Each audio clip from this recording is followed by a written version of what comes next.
My oldest daughter is Chloe, and she was born at 26 weeks and she was 1,031 grams. And with her we spent 10 weeks in hospital in the neonatal intensive care unit. The first time I saw Chloe was not until a few minutes after I delivered. She was tiny and she just looked so fragile. Prior to having Chloe been born premature, I really didn't have an understanding of, I suppose, the emotional experience of having a baby being born early. Clinically, I understood that it was possible and that it happened, but having that understanding definitely doesn't make it any easier, and it doesn't make you appreciate how emotionally challenging it is and how much it affects the whole family.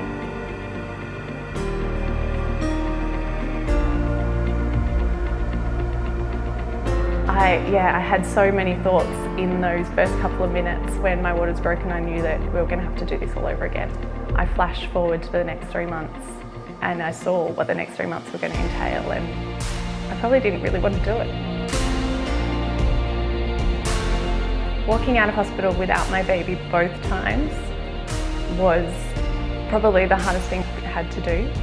I cried the whole way home both times, with Chloe and with Isla. I've never felt so empty as walking out of the hospital empty-handed. After Isla came home the first time, we'd been home for a couple of days, and I was sitting on the couch breastfeeding her.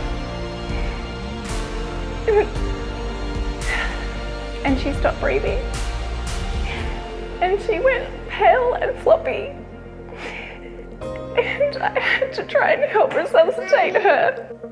It was just a horrible experience that no mother should ever have to go through.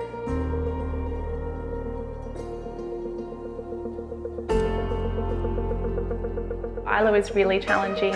She had apneas a few times at home and stopped breathing, and we had to go back to hospital multiple times with her. And then after that, she was quite delayed with her walking and with her talking, and so we did speech path for a long time, and we still do some now, just to get her ready to go to school.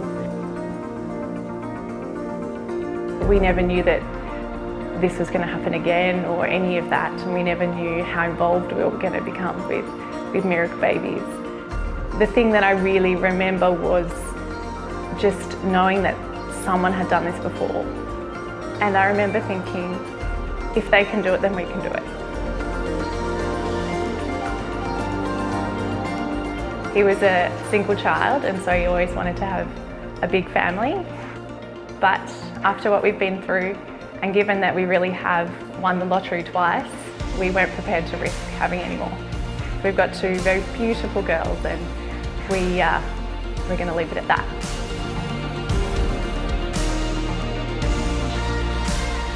The thing that I really enjoyed about talking to the Miracle Babies volunteers was the fact that they were happy to talk about the tough stuff.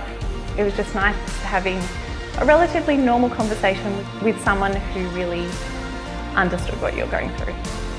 With Chloe, we went to some sort of mainstream mothers groups, and I remember I came back every time upset. Speaking to someone who's been through it before helps you cope by making it normal. Yeah, for sure.